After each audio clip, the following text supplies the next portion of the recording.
Convidamos todos os irmãos a se colocarem em pé para a leitura do Evangelho.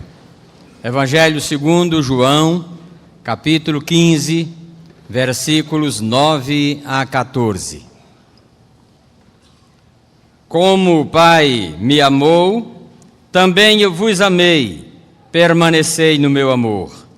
Se guardardes os meus mandamentos, permanecereis no meu amor, assim como também eu tenho guardado os mandamentos de meu Pai, e no seu amor permaneço. Tenho-vos dito estas coisas, para que o meu gozo esteja em vós, e o vosso gozo seja completo. O meu mandamento é este, que vos ameis uns aos outros, assim como eu vos amei. Ninguém tem maior amor do que este, de dar a alguém a própria vida em favor dos seus amigos. Vós sois meus amigos, se fazeis o que eu vos mando. O Evangelho do Senhor. Louvado sejas, ó Cristo. Amém. Podem sentar, queridos. O grande tema da Bíblia, apesar de tantas variantes teológicas, de tantas correntes, de tanto que se diz em nome da Bíblia, de tantos assuntos retirados dela, não há como fugir à realidade de que a tônica, o veio central, o nervo básico de toda a Escritura é o amor. Não há como ter envolvimento com a Bíblia e, consequentemente, com Deus, se não houver a prática, o entendimento do que é o verdadeiro amor. Aquele que conhece a Deus necessariamente aprende a amar. E é impressionante como, do ponto de vista bíblico, amor e obediência, amor e prática estão ligados, interligados, interdependentes. A Bíblia nos ensina que o amor não é algo desencarnado, esotérico, etéreo, abstrato, intangível, intocável, que está, como diria o grande homem de Deus Francis Schaeffer, num outro filosófico. A Bíblia nos ensina que o amor é real, tangível, pragmático, verdadeiro, mensurável. Existe nas relações interpessoais, existe na verticalidade da relação com Deus. O que a Bíblia deixa claro é que o amor, amados irmãos, é uma necessidade vital para o cristão, é um desafio constante e é uma bênção inestimável. Quando a Bíblia nos aponta que o amor é uma necessidade vital e que não há outra forma de ser cristão, a menos que se seja cristão apenas institucionalmente, religiosamente, a Bíblia quer nos dizer duas coisas básicas, fundamentais. Primeiro, uma declaração do próprio Senhor Jesus, quando diz: nisto conhecerão que sois meus discípulos, quando vos amardes uns aos outros de todo o vosso coração. Essa é a identidade, este é o perfil, esta é a expressão da verdadeira religiosidade cristã.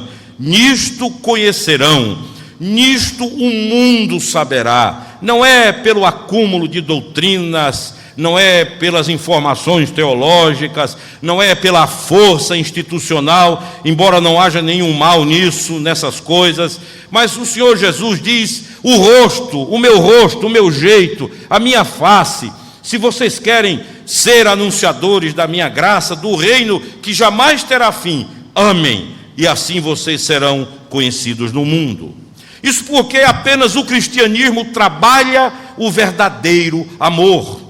Você pode ler sobre o islamismo e verá virtudes, verá afirmações ricas, verá princípios que são bons, mas você não encontrará graça, amor, porque até mesmo ali, em todo o bojo doutrinário, o perdão, por exemplo, é alcançado, é conseguido, é buscado, é conquistado. Assim é com o budismo, na negação, na aniquilação do eu. Entretanto, o cristianismo é um espetáculo, é um festival, é um derramamento de amor. Não há como ser cristão sem conhecer o verdadeiro amor.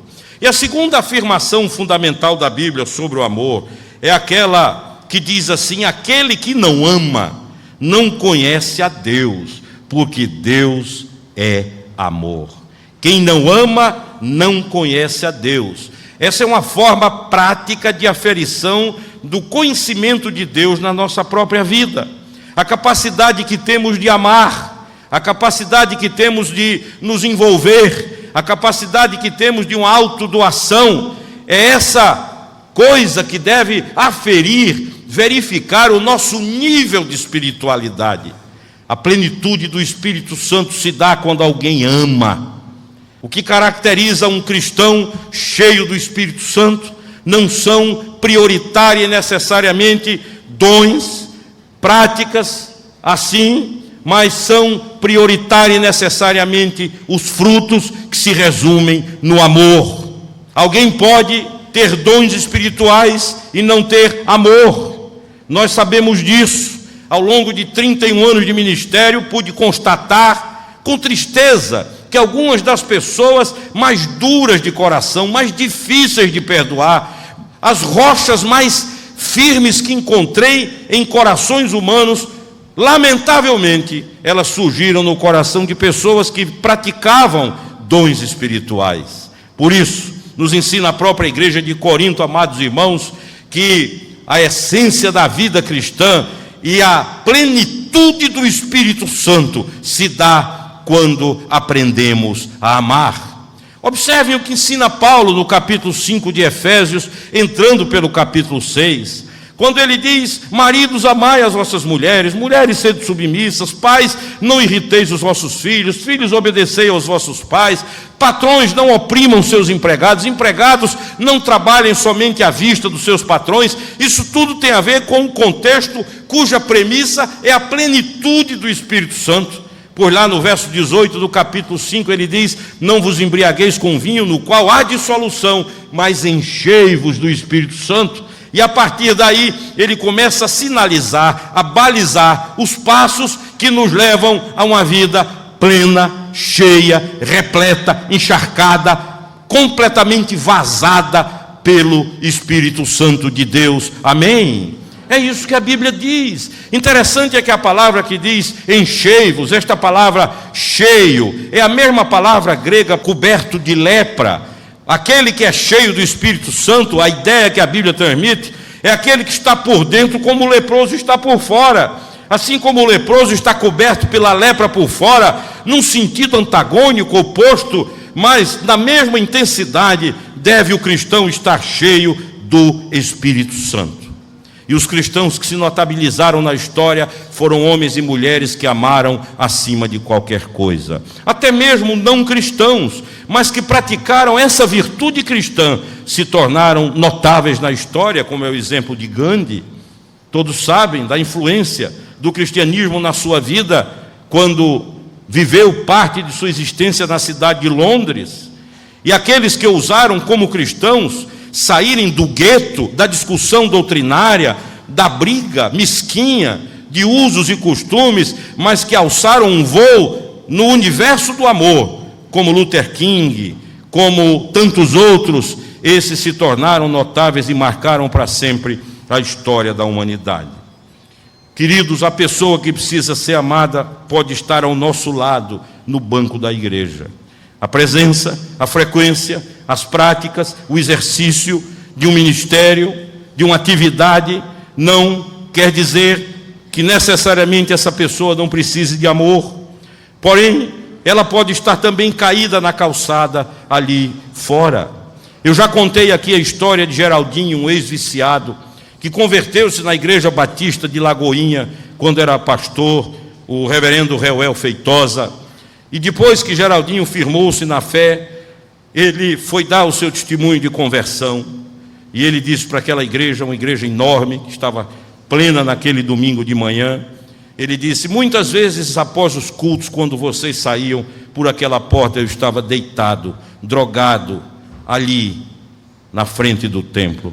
E ele disse: durante o passar dos dias, das semanas e dos meses, eu aprendi a identificar muitos de vocês pelos sapatos. Eu vi o sapato e dizia: é dona fulana que vai passando. Eu vi o sapato de um homem e dizia: é o doutor fulano que vai passando. Porque eu vivia prostrado, caído. Ele disse: mas ironicamente, irmãos, nunca um só de vocês curvou-se para falar comigo.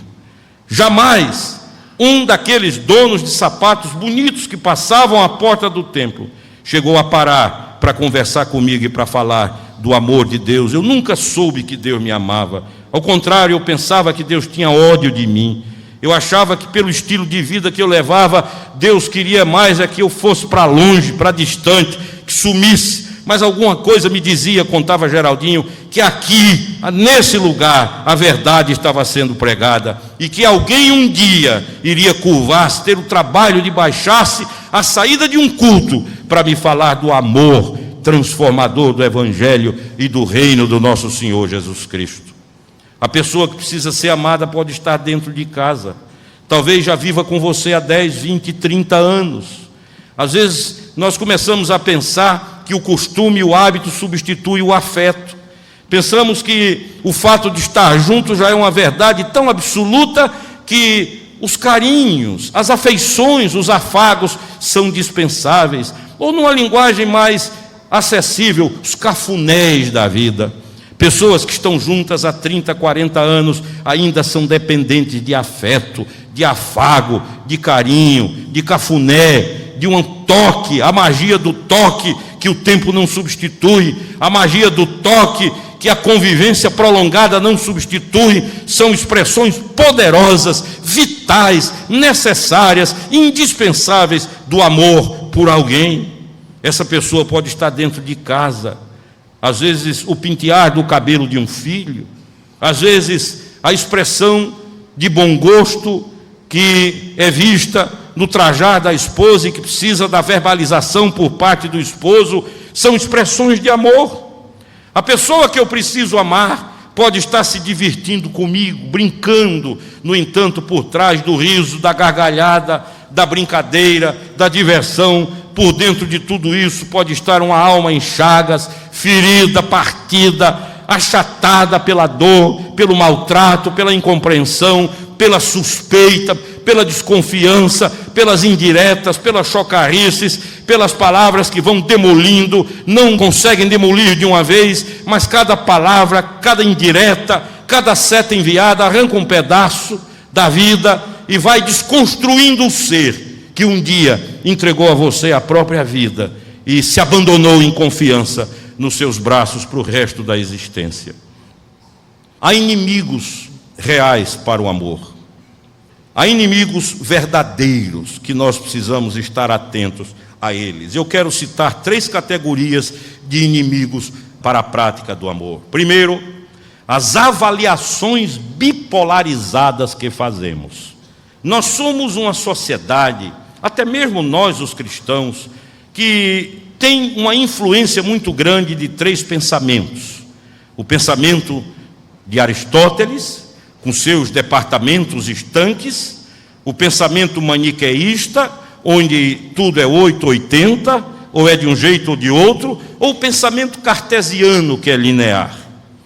E aí nós começamos a rotular as pessoas nas avaliações bipolarizadas que fazemos. É feio ou bonito, é rico ou pobre, é branco ou preto, é amigo ou inimigo, e trabalhamos sempre nos extremos, e vivemos nos extremos. Muitas pessoas já se aproximaram de mim para dizer o seguinte: pastor, eu botei o olhar sobre cicrano e já vi que não presta. Não há uma posição degradê, é 880. Uma vez alguém me disse: pastor, eu tenho ódio de carne. Eu digo: não é possível, você pode não gostar, mas eu duvido que tenha ódio. Não, não é bem assim. Eu digo: cuidado, nós somos precipitados nisso. E nas nossas relações nós fazemos isso. Queremos já estabelecer a pessoa um enquadramento definitivo de uma avaliação que fazemos. O outro perigo para o exercício do amor são os rótulos que nós colocamos nas pessoas. Matuto, aquele é gringo, o outro é crioulo, aquele é um índio, olha aquele coroa, aquela é uma carola. Ou no meio cristão mais atual, aquele é frio, aquele é quente, aquele é renovado, aquele não é, aquele tem gestos, aquele não tem, aquele é santo, aquele é liberal. E essas rotulações inibem a prática do verdadeiro amor. Jesus de Nazaré nunca rotulou ninguém. Alguém dizia, um fariseu te convida para o jantar, ele ia e comia muito bem. Daqui a pouco diziam, é um pagão, um centurião romano, que vive aí adorando ídolos, e ele ia e comia. Não havia rótulos, estereótipos para o Senhor Jesus. E o terceiro perigo, as nossas brincadeiras, que na verdade provérbio chama de chocarrice. Você sabe o que é chocarrice? Chocarrice é quando a gente quer dizer uma verdade e não tem coragem e diz na forma de brincadeira. E aí começa a falar do barrigudo, do magricela, do careca, do vesguinho, do gaguinho, do dentuço, do baixinho, do velho gagá, e vamos formulando piadas, anedotas, e toda a crueldade às vezes vai embutida aí, sendo destilada depois, pouco a pouco, por aquele que recebeu a pancada, que só homeopaticamente vai se dando conta do que na verdade queria ser dito a ele. Não foi dito, mas algo que estava escondido, camuflado, de forma sutil e maligna na declaração que foi feita. Isso impede o fluxo do amor, amados irmãos. A palavra de Deus diz, seja o vosso falar, sim, sim, não, não. E Jesus é contundente, ele diz, o que disso passar vem do maligno, vem do diabo, vem de todas as estruturas psicológicas afetadas pelo mal do inferno. Mas como diz o nosso bispo, eu não poderia terminar esse sermão por aqui, senão a coisa estava feia. Esse é um diagnóstico que eu preciso fazer na minha vida todos os dias e que você precisa fazer na sua, para que não caiamos na verborragia do amor, no discurso do amor. É bonito o discurso do amor, é bonito você ouvir um poema, ouvir uma música, é bonito pregar sobre amor, é bonito falar sobre amor. Somos especialistas nessa verborragia, somos especialistas nesta prática, nesta verbosidade sobre o amor. Somos capazes de pegar uma folha e escrever coisas lindas sobre o amor.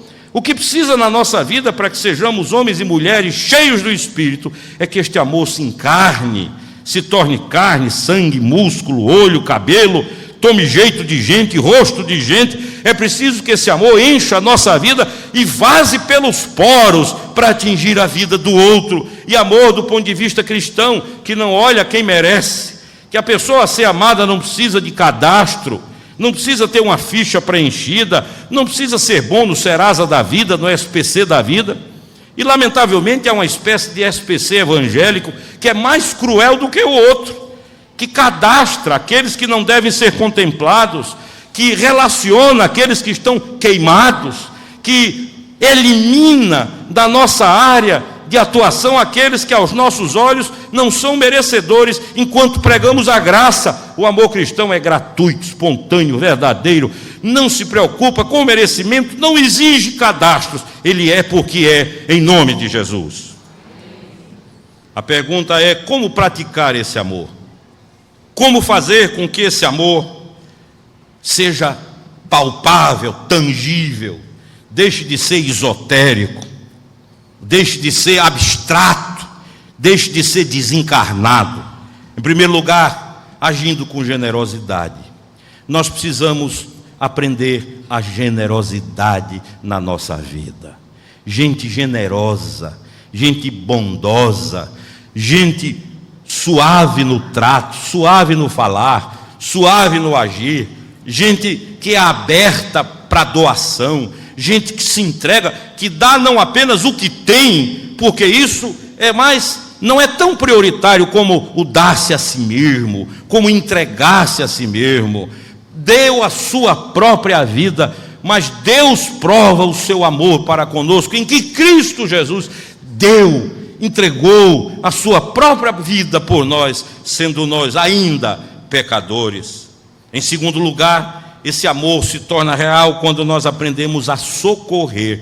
Paulo, quando escreve aos Romanos, ele fala de dons espirituais, e um dos dons que ele cita é o de socorro. Essa capacidade de socorrer, de estar com os olhos abertos para ver quem precisa, de estar com os olhos atentos para ver o necessitado, de conseguir ter percepção no meio da multidão, da dor de alguém, do sofrimento, da carência, da necessidade, de suprir, de chegar junto.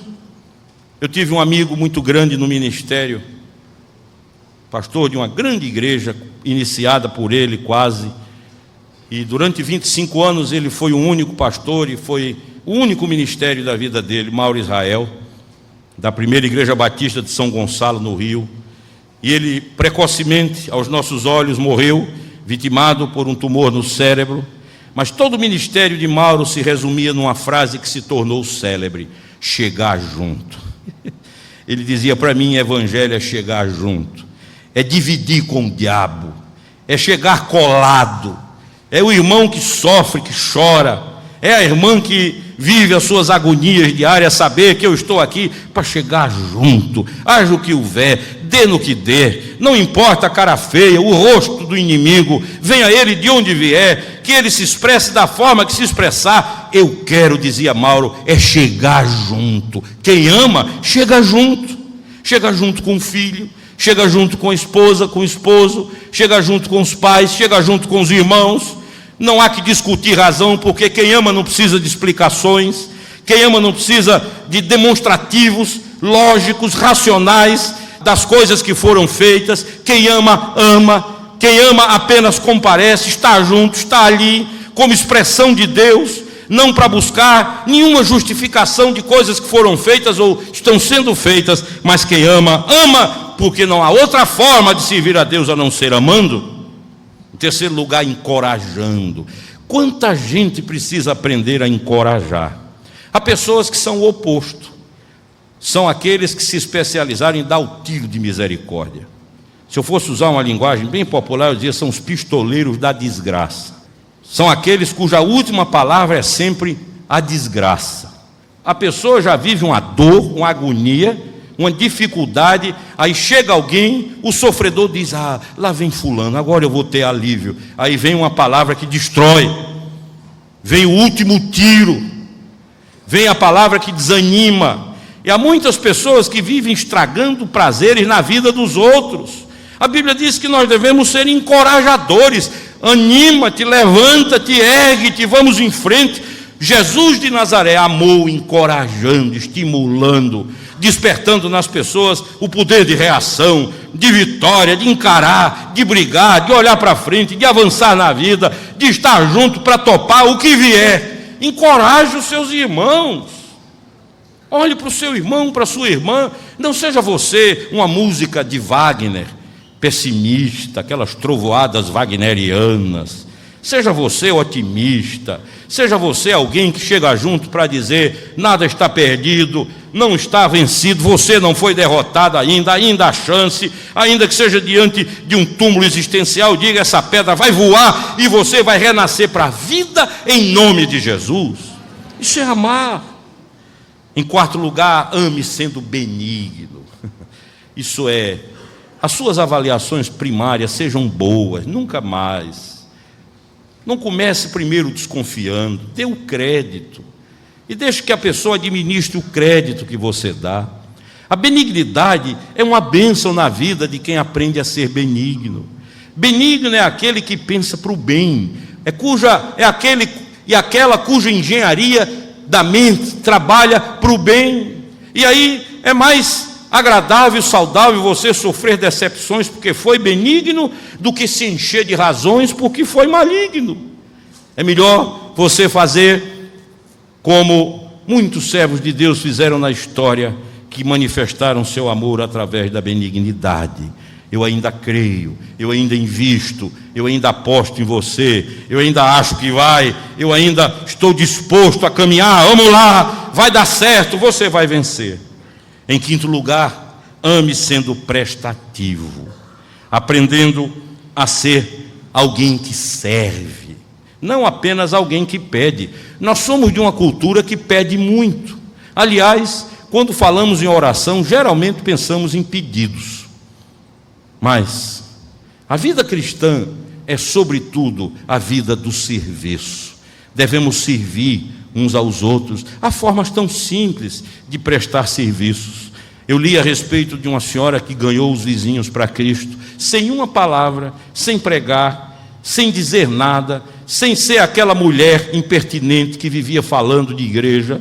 Ela apenas, quando percebeu que vizinhos novos chegaram, ela foi lá e disse: olha, eu sou vizinha de vocês, quero dar as boas-vindas, e eu sei que época de mudança é uma época difícil, de modo que eu me ofereço para cozinhar. A senhora disse, ela, dona da casa: não se preocupe, nesses primeiros dias eu trago a comida pronta. Também me ofereço para levar os filhos para a escola, porque eu sei que vocês estão aí nessa correria de mudança. E foi assim. E aquelas pessoas novas na vizinhança disseram: essa mulher, de que planeta é ela? De onde veio essa mulher? Que mulher diferente. E depois souberam que ela era cristã e disseram: interessante, mas ela não veio com aquele discurso insistente, botando os outros no inferno. Ela apenas foi servindo, e daqui a pouco, alguns meses depois, a família estava ganha para o Senhor Jesus Cristo. Porque o Filho do Homem, disse Jesus, não veio para ser servido, mas para servir. É para isso. Algum tempo atrás eu conversava com um amigo, pastor Roberto Amorim, encontrei recentemente, e Roberto me disse: olha, Alexandre, uma das grandes preocupações que eu tenho na minha vida é ver o desaparecimento da visão do serviço no meio do povo de Deus. Servir uns aos outros, socorram-se, ajudem-se. Inimigos, já bastam os que estão no mundo. Inimigo, já basta Lúcifer. Temos que nos escorar uns nos outros, servir uns aos outros, caminhar juntos. Em sexto e penúltimo lugar, amar é ter sensibilidade, é ter nervo exposto, é não ter casca dura. Amar é sentir a dor do outro. Até um louvor que Carmen gosta muito, que diz: chorar como outro, é sentir a dor do outro como se fosse a sua dor. Sensibilidade. E o Senhor disse isso muito bem quando nos ensinou: chorem com os que choram, sorriam com os que estão sorrindo. Sensibilidade para empatizar, para absorver, para entrar na vida do outro, para se tornar um nervo que o outro já não tem porque sofreu tanto. Sensibilidade para ser a voz de quem não fala, para ser a voz de quem não tem expressão, para ser a visibilidade dos invisíveis, daqueles para os quais a vida reservou marginalidade, que não são ouvidos, cujas queixas não chegam, não reverberam, não tem nenhuma repercussão. Por isso a Bíblia diz: abre a tua boca em favor do mudo, pelo direito de todo aquele que se acha desamparado. Amar é ser voz de quem não tem voz. Amar é ser boca de desprotegidos. Amar é chorar com quem chora, é alegrar-se com quem se alegra. Amar é ser sensível. Quem ama, curva-se, verga-se, dobra-se, mata o orgulho com a espada do perdão. Quem ama, entrega-se, abandona-se completamente. E em último lugar, quem ama está disponível a qualquer hora, em qualquer lugar. A hora mais seletiva da nossa vida é a hora da dor. Quando sofremos, a memória nos traz os verdadeiros amigos. Sabemos quem nos ama quando estamos sofrendo. No oba-oba da vida, no colorido das luzes, do neon, muitas vezes esquecemos as pessoas que realmente nos amam. Mas quando somos feridos, quando estamos frustrados, abatidos, quando a dor se instala, as primeiras pessoas que lembramos são aquelas que a nossa alma registra como as que verdadeiramente nos amam. Sabe por quê? Porque sabemos que, apesar do nosso silêncio, da nossa distância, da nossa indiferença, porque sabemos que, apesar de termos nos afastado, há uma certeza lá dentro, que na hora que eu chamar, ela chega. haverá sempre a certeza de que esta pessoa estará a um grito de distância. Não importa quantos mil quilômetros, não importa qual a geografia que nos separa, um grito e ela chega. Vale a pena semear amor, amados irmãos.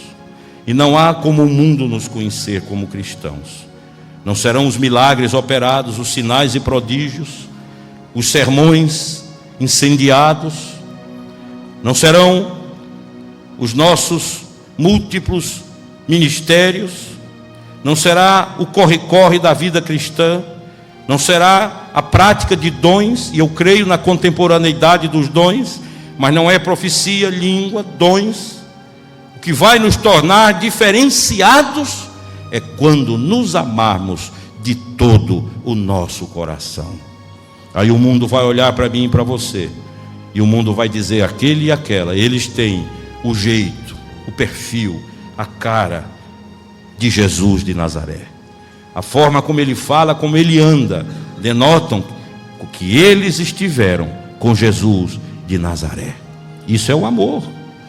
Dr. Paul Brent, da Universidade de Oxford, na Inglaterra, dedicou a sua vida entre os leprosos das grandes montanhas do Nepal, do Paquistão, e era um professor, um cientista, foi muito mal compreendido e morreu lá. E anos depois o seu filho médico também, Dr. Paul Brent também, que acaba de escrever um livro com Philip Yancey muito bom, aquele rapaz foi conhecer os lugares onde o pai viveu e deu a vida. E conversando com um nativo nas montanhas geladas do Nepal, falou de Jesus. E o nativo olhou para o Dr. Paul Brent, o filho, e disse: olha, eu não sei quem é esse Cristo. Agora entre aqui comigo.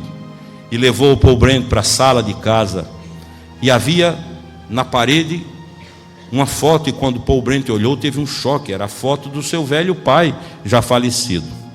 E o nativo disse: olha, eu não sei quem é esse Cristo sobre quem você fala, mas se ele for parecido com esse homem, eu quero. E aí ele teve ideia exata de que Jesus vazou pelos poros do seu velho pai.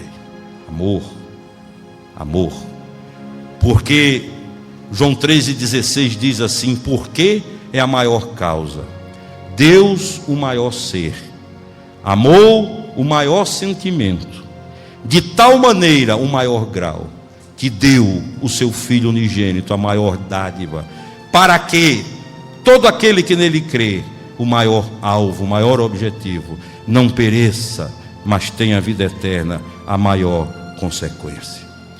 Essa dádiva não foi fruto de arranjo teológico, não foi suma de concílio, não foi unanimidade brotada de doutrina, não foi um achaque de sentimentalismo. Essa dádiva foi a encarnação do amor de Deus.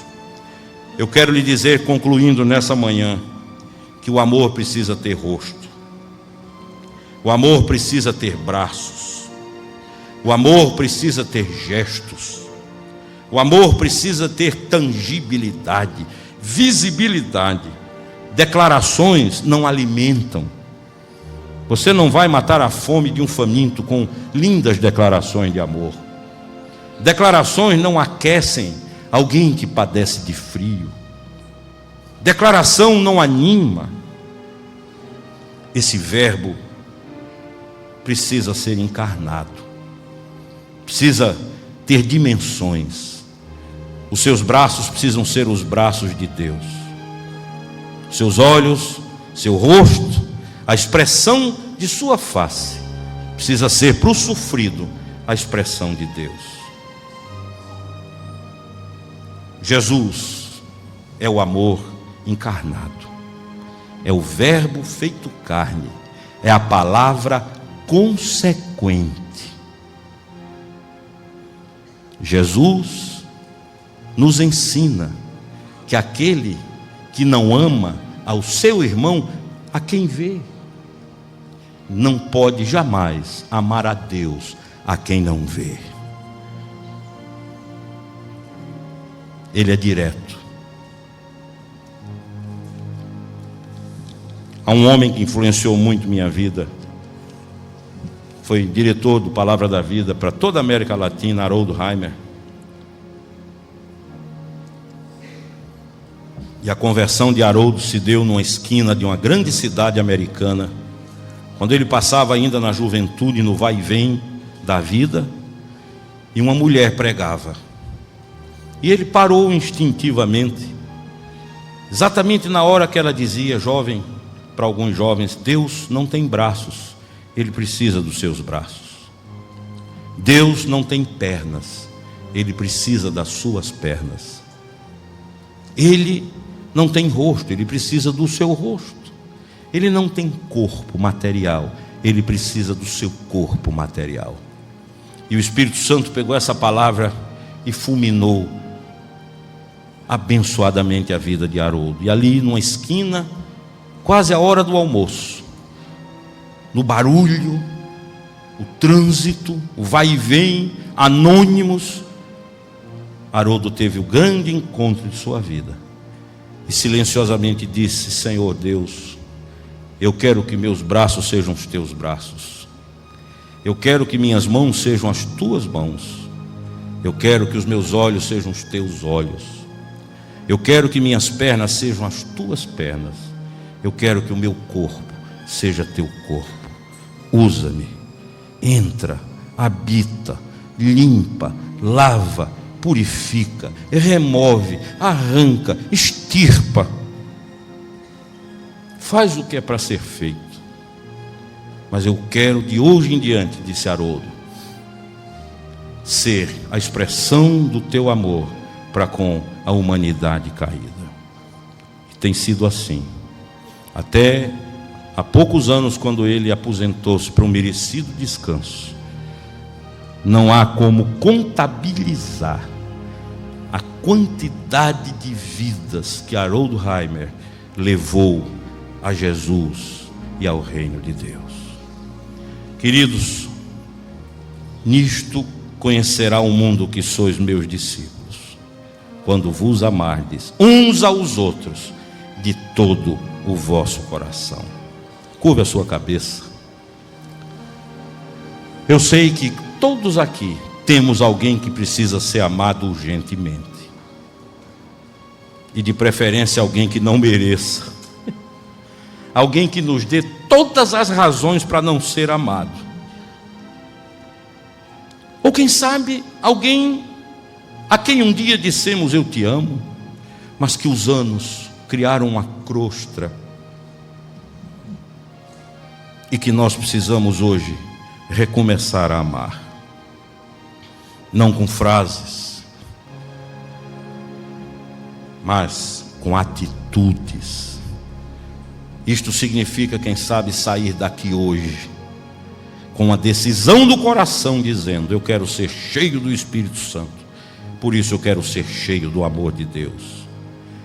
Eu hoje vou sair e vou dizer à minha esposa, ao meu esposo, ao meu filho, a meu pai, a minha mãe, pessoas que eu há muito tempo não falo sobre amor, hoje eu vou promover uma inundação de amor. Ou para quem é desafeto, eu quero lhe dizer que todos os dividendos do amor são para aquele que ama. Quem sabe sair hoje e ligar, telefonar, mandar um e-mail, falar, procurar, para dizer só isso. Não vim pedir explicação, não vim dizer nada, não quero justificativas, só vim dizer que eu amo você. Eu estava deitado ontem e meu filho de 5 anos, Ariel, que me apronta muitas, chegou na minha cama, eu ainda meio acordado, meio dormindo, e ele disse: painho, isso que é, meu filho? Se eu vim aqui para te dar uma peia. E aí eu acordei, olhei para os olhos dele e disse: que peia, que negócio de peia é esse, meu filho? E aí ele subiu, veio para cima de mim e disse: é uma peia de amor. E me ficou a me beijar e a dizer: eu te amo, eu te amo, eu te amo, e beija para cá, beija para lá. Ficou uns 5 minutos naquele festival. E eu disse: bendita peia essa. Há muita gente precisando que você dê uma peia de amor, uma surra de amor. Eu pedi para Isaac cantar esse hino que Josué Rodrigues cantava tanto em Cruzadas: amor que por amor desceste. Preste atenção à letra e você vai ver que Deus só teve uma motivação: amor. Amor que olha para o réu como eu, amor que olha para o imperfeito, amor que apesar de mim me ama. Eu quero desafiá-lo. Curve a sua cabeça, e à medida que Isaac for cantando e o Espírito Santo for tocando a sua vida, e você sinta desejo de dizer a Deus nessa manhã: sabe, eu quero dons, quero talentos, quero poder, quero fazer sinais, mas acima de tudo, eu quero amar como tu amas. Eu quero ter coragem para ser alguém que ama. E lembre de alguém e diga: eu preciso de força para amar fulano. Pode ser seu pai, sua mãe, um filho rebelde, uma nora que corrompeu a sua relação com o filho, um genro que machucou e maltratou sua filha, um sogro, uma sogra, enfim, na teia de relações. Lembre, e enquanto ele canta, vá ficando de pé aí no seu lugar. Eu quero pedir a Deus por você também. Amém, amém, amém, Senhor. Os que quiserem, amém, podem ficar de pé. Amor que por amor desceste, amor que por amor morreste, a quanta dor não padeceste, minha alma vieste resgatar, e meu amor ganhar. Amor que com amor seguias a mim, que sem amor tu vias. Oh, quanto amor por mim sentias, eterno Deus, Senhor Jesus, sofrendo sobre